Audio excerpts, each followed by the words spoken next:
یہ سلا YouTube channel میں آپ سب کو خوش آمدید۔ اس واقعے میں سلطان صلاح الدین ایوبی کی زندگی پر ایک بہت بڑا بدکاری کا داغ لینے کے بارے میں آپ کو آگاہ کیا جائے گا۔ آدھی رات کا وقت ہو چکا تھا۔ صلاح الدین ایوبی جو کہ مستقبل کا سلطان تھا، اس پر ایک شاریہ نامی لڑکی نے بدکاری کا الزام لگا دیا تھا۔ قاضی ابن ارسطون جو کہ سلطان صلاح الدین ایوبی کا استاد بھی تھا، صبح اس مقدمے کو سننے والا تھا۔ یہ الزام ایک عام انسان پر نہیں بلکہ ایک باصلاحیت اور باکردار انسان نجم الدین ایوب کے بیٹے صلاح الدین ایوبی رحمۃ اللہ علیہ پر ایک لڑکی نے لگایا تھا۔ قاضی ابن ارسطون بہت پریشان تھا کہ اگر میرے شاگرد پر لگایا گیا الزام سچ ثابت ہو گیا تو میری ساری زندگی کی تعلیم اور دی گئی تربیت پر پانی پھر جائے گا۔ قاضی نے وضو کیا اور جائے نماز پر اللہ کے حضور سجدے میں گر گیا اور دعا کرنے لگا، اے میرے مالک، تیرے باکردار اور نیک بندے پر مشکل وقت آ پڑا ہے، تو اس کی اپنی غیبی مدد فرما اور اس کی عزت کی حفاظت فرما۔ بے شک تو ہی عزت دینے والا اور تو ہی ذلت دینے والا ہے۔ میرے دل نے نہیں مانتا کہ سلطان صلاح الدین ایوبی کسی کی طرف بری نظر بھی اٹھا کر دیکھے گا، لیکن دوسری طرف شاریہ نامی لڑکی پورے وثوق سے سلطان صلاح الدین ایوبی پر اتنا بڑا الزام لگا رہی ہے۔ محترم ناظرین، یہ واقعہ کچھ اس طرح ہے کہ جب سلطان نور الدین زنگی اپنی سلطنت پر قائم و دائم تھے تو سلطان صلاح الدین ایوبی پر ایک شاریہ نامی لڑکی نے الزام لگایا کہ سلطان صلاح الدین ایوبی نے اس سے اکیلے پا کر اس کے ساتھ زبردستی کرنے کی کوشش کی۔ تمام لوگ حیران تھے کہ سلطان اس طرح کا کام کر سکتا ہے کیا؟ کسی کو یقین نہیں تھا۔ کوئی بات کرتا اور کوئی بھی کچھ بات کرتا۔ اگلی صبح سلطان نور الدین زنگی کی موجودگی میں قاضی ابن ارسطون نے یہ مقدمہ سننا تھا اور صلاح الدین ایوبی پر فرد جرم عائد ہونے کے بعد سزا سنائی جاتی تھی۔ صلاح الدین ایوبی رات کو ساری رات بخار میں تڑپتا رہا اور اللہ سے دعا کرتا رہا، اے میرے مالک، تو ہی میری مدد فرما، تو ہی بہتر جانتا ہے، تو ہی سب سے سچا ہے، بے شک میری مدد کرنے والا صرف تو ہی ہے۔ صبح کا وقت ہوا۔ سلطان صلاح الدین ایوبی کا بخار بہت زیادہ رہا۔ سلطان صلاح الدین نے وضو کیا اور نماز کے لیے کھڑے ہو گئے۔ نماز ختم کرنے کے بعد اللہ کے حضور سجدے میں گر گئے، دعا مانگی اور کہا، اے میرے مالک، تو ہی میری عزت رکھنا۔ وہ دن نجم الدین ایوبی خاندان کے لیے بہت ہی عجیب دن تھا۔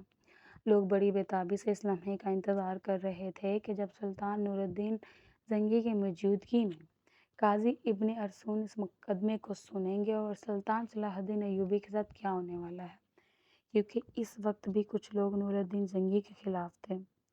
جب کچھ لوگ نور الدین زنگی کے ساتھ تھے، اس لیے لوگوں کے ذہن میں مختلف سوالات تھے۔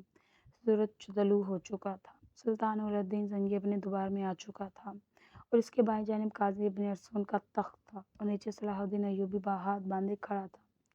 تھوڑی دیر کے بعد قاضی نے فرد جرم پڑھ کر سنایا اور فرد جرم پڑھنے کے بعد قاضی سلطان صلاح الدین ایوبی سے مخاطب ہوا اور کہا کہ تمہیں اپنی صفائی میں بولنے کا پورا حق ہے۔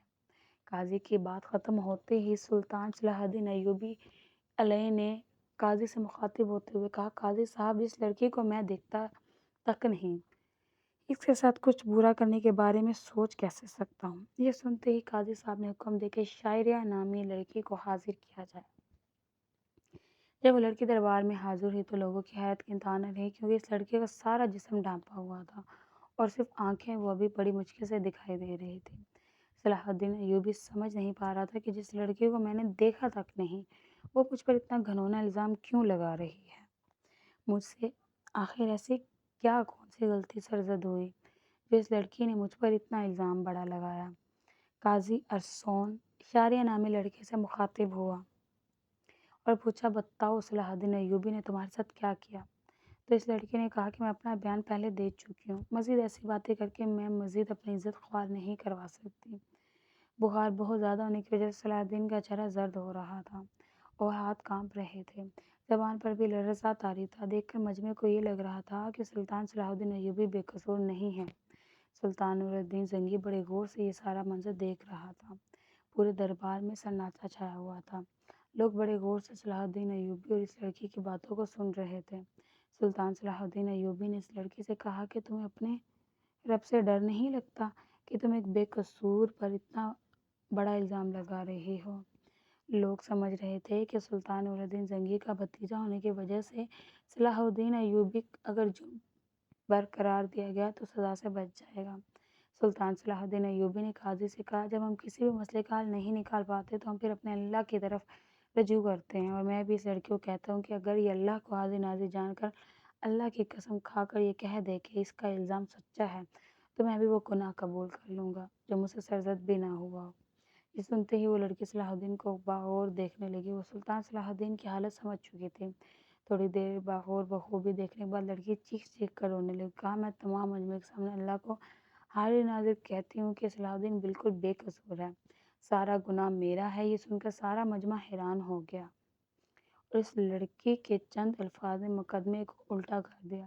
اتنے میں سلطان نور الدین زنگی دہشت سے اپنی کرسی سے اٹھا اور اس لڑکی کو کہا کہ کیا تمہیں پتہ ہے کہ الزام تراشی کی تمہیں کتنی بڑی سزا مل سکتی ہے؟ تو اس نے کہا ہاں مجھے معلوم ہے کہ اس کی مجھے کتنی بڑی سزا مل سکتی ہے۔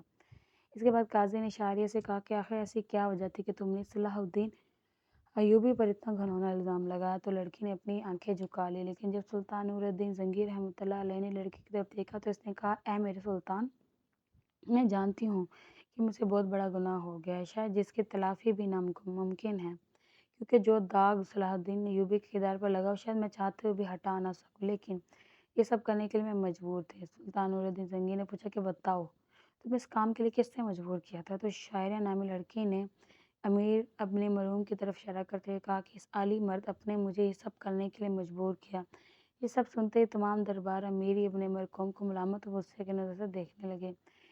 امیر ابن مرحوم اپنی جگہ سے اٹھا اور بڑے دبدبے کے ساتھ کہنے لگا یہ لڑکی جھوٹ بول رہی ہے، میں بھی سلطان صلاح الدین کی طرح اس کو جانتا تک نہیں۔ نور الدین زنگی نے کہا کہ کل معلوم ہو جائے گا کہ کون بے گناہ اور کون گناہگار۔ اس کے بعد سلطان نور الدین زنگی نے شاعری نامی لڑکی کو اپنے کمرے میں بلایا اور پوچھا کہ بتاؤ اصل ماجرا کیا ہے؟ لڑکی نے کہا کہ ایک جنگ میں میرے ماں باپ مارے گئے تھے اور میں اس ظالم امیر ابن مرکوب کے ہاتھ لگ گئی تھی۔ یہ مجھ پر بے انتہا ظلم کرتا تھا، بے حد تشدد کرتا تھا اور شاہی کنیز کے جانچ کرنے کے بعد اس لڑکی کی پیٹھ پر کوڑوں کے نشان بھی دکھائی دیے تھے۔ اور ادھر سلطان نور الدین زنگی کے خاص جاسوسوں نے شاعری اور امیر ابن مرکوب کے بارے میں ساری معلومات اکٹھی کر لی اور ان کے آپس کے تعلق کو سلطان کے سامنے بے نقاب کر دیا۔ یہ دیکھ کر سلطان نے اگلے دن پورے مجمع کو ایک جگہ پر اکٹھا ہونے کی دعوت دی۔ یہ دعوت اس لیے تھی کہ قاضی ابن مرحوم کی سزا لوگوں کے سامنے دکھا سکے۔ تمام لوگ بڑی بڑی دور سے آئے تھے ابن مرحوم کی حالت دیکھنے کے لیے۔ جب اس کے میدان میں لایا گیا تو سخت زنجیروں میں جکڑا ہوا تھا، لوگ اس کو ملامت کی نظر سے دیکھ رہے تھے۔ شریعت کے مطابق اسے 70 کوڑے مارے گئے اور اس کے بعد سلطان نور الدین زنگی نے اس کی تمام جائیداد ضبط کر لی، اسے شاہی عہدہ بھی لے لیا اور اس کی تمام جائیداد سلطان صلاح الدین ایوبی کو دینے کی دعوت کی۔ لیکن سلطان صلاح الدین ایوبی نے یہ کہتے ہوئے ٹھکرا دیا کہ میں کسی کا مال اپنے حصے میں رکھ کر غازم نہیں بننا چاہتا۔ اس طرح سلطان صلاح الدین ایوبی کو اللہ تعالیٰ نے غیبی مدد کی اور اس کے وجود پر لگا یہ بدکاری کا داغ دودھ کی طرح دھل گیا۔ بے شک اللہ اپنے بندوں کی مدد فرماتا ہے، جو انسان گناہ بدکاری زنا سے بچتا ہے اور اللہ تعالیٰ کی اس کی مدد فرماتا ہے۔ اور جسم کا کھلم کھلا واقعہ قرآن شریف میں موجود ہے۔ حضرت یوسف علیہ السلام کے حوالے سے جب زلیخا نے حضرت یوسف پر الزام لگایا، اسے بھڑکایا، اسے گمراہ کرنے کی کوشش کی تو دور دروازے بند ہونے کے باوجود اللہ کی غیبی مدد آئی اور اللہ نے اسے سرخرو کیا۔ لیکن یہاں شاید صرف انسان کی اپنے رب پر بھروسہ اور اپنے ایمان پر پختگی ہونی چاہیے۔